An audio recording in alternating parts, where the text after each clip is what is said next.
मध्य प्रदेश के पूर्व मुख्यमंत्री कमलनाथ उज्जैन के कांग्रेस शहर अध्यक्ष रवि भदौरिया की पत्नी के आकस्मिक निधन के बाद श्रद्धांजलि देने पहुंचे थे। मीडिया से चर्चा में उन्होंने कहा कि प्रश्न समिट नहीं, रोजगार का है। रोजगार के बाद आर्थिक गतिविधि बनती है। आज प्रश्न आर्थिक गतिविधि के कैसे बढ़े हैं। उन्होंने मध्य प्रदेश के लोकसभा चुनाव में 12 से 13 सीट आने की उम्मीद जताई है। बीजेपी माहौल बनाने में माहिर है।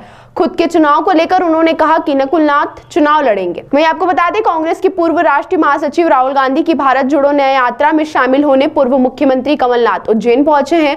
यहां सबसे पहले शहर अध्यक्ष रवि भदौरिया के घर पहुंचे और अपनी संवेदनाएं व्यक्त की। बाद में पूर्व मुख्यमंत्री कमलनाथ ने मीडिया से चर्चा कर कहा कि मैं महाकाल के दर्शन करूंगा और पूरे प्रदेश के लिए आशीर्वाद लूंगा। आज राहुल जी पहुंच रहे हैं उज्जैन, उनके साथ यात्रा में शामिल होऊंगा।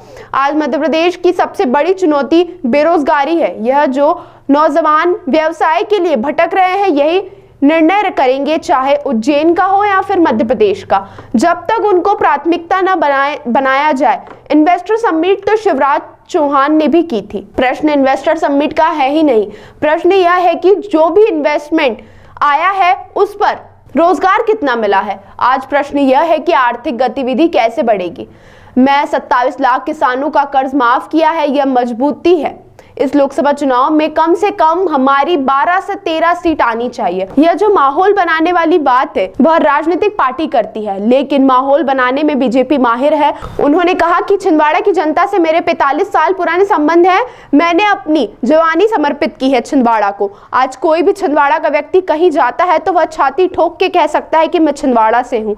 वहीं लिस्ट को लेकर कमलनाथ का कहना है कि कल बैठक है सीईसी की। इलेक्शन कमेटी की बैठक के बाद कम से कम 15 से 20 नाम अनाउंस हो जाएंगे।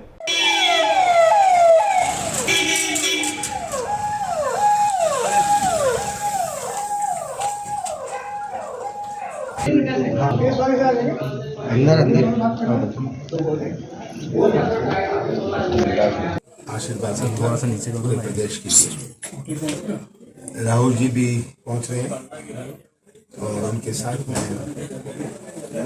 यात्रा उसमें शामिल हुई। आज मध्य प्रदेश की सबसे बड़ी चुनौती बेरोजगारी है और यही नौजवान जो आज व्यवसाय के लिए, रोजगार के लिए भटक रहे हैं, यही निर्माण करेंगे हमारे उज्जैन का हो या हमारे मध्य प्रदेश का हो। जब तक उसको प्राथमिकता ना बनाएं, ये सब शो करने से उज्जैन में इन्वेस्टमेंट समिट, ये इन्वेस्टमेंट समिट तो शिवराज सिंह जी ने दिया है, लाखों का इन्वेस्टमेंट। प्रश्न इन्वेस्टमेंट का नहीं है, प्रश्न इन्वेस्टमेंट आए उसमें रोजगार कितना। रोजगार के साथ आर्थिक गतिविधि बनती है। कोई गाड़ी चला लेता है, कोई ढाबा खोल लेता है। तो आज प्रश्न आर्थिक गतिविधि कैसे बढ़ी। गांव में किराने की दुकान भी चलती है आर्थिक गतिविधि से। किसान की जेब में पैसा हो। मैंने 27 लाख किसानों का कर्जा माफ किया कि ये मजबूती आई। यही आज हमारी प्राथमिकताएं हैं। लोकसभा चुनाव में कांग्रेस को कितनी सीट मिलने की उम्मीद है, क्या तैयारी है? देखिए, मैं सोचता हूँ कि हमारी कम से कम 12 से 13 सीटें आनी चाहिए। मैंने भी कई जगह बात करी है। मैंने कई जगह पहले मैं दौरा करता ही था, अभी भी करूँगा। और ये जो हवाबाजी है, ये माहौल बनाने की बात है, ये हर राजनीतिक दल करती है, पर इसमें बीजेपी माहिर है कि आप माहौल बनाओ। हाल ही में चर्चा चली थी कि आप बीजेपी में शामिल होने जा रहे हैं। आपने मेरे मुंह से कभी सुना? ये आप लोगों ने ही चला दी और तब मेरे से प्रश्न पूछने लग गए। तो अगर खंडन करना चाहिए था, मैंने तो कहा था कि आप लोग पहले पत्रकार खंडन करें। मध्य प्रदेश में लड़ रहे हैं सर चुनाव, आपका मैं तो नहीं लड़ा, नकुल लड़ेगा। सर, छिंदवाड़ा को लेकर जिस तरीके से बीजेपी पूरी ताकत झोंक रही है, उसको लेकर आप क्या कहेंगे? कितनी मेहनत आपको करना पड़ेगी छिंदवाड़ा से? छिंदवाड़ा की जनता से मेरी 45 साल पुराने संबंध। मैंने अपनी जवानी समर्पित कर दी छिंदवाड़ा। आज छिंदवाड़ा की पहचान है। यही उज्जैन अगर आते 45 साल पहले, मैं आपको कहता मैं छिंदवाड़ा से हूँ, आप कहते छिंदवाड़ा कौन? वो नागपुर वाला। आज कोई भी छिंदवाड़ा का व्यक्ति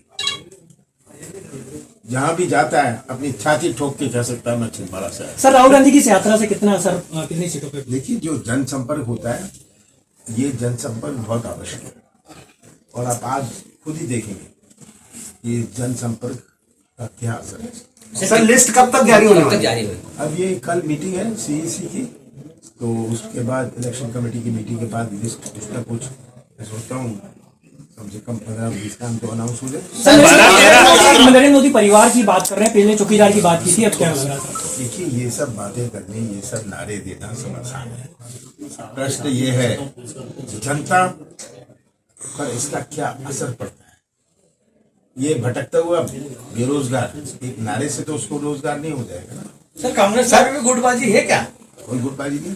सर भारत जोड़ो यात्रा में जो उमंग थी कार्यकर्ताओं में वो न्याय यात्रा में देखने को नहीं मिल रही। होर्डिंग और बैनर्स के माध्यम से जो पहले एक उत्साह का माहौल था कार्यकर्ताओं में, इस बार नहीं दिखा। आप जैसे ग्वालियर में मैं था तब मैं आगे भी था, ये बारिश हो गई, तूफान आ गए।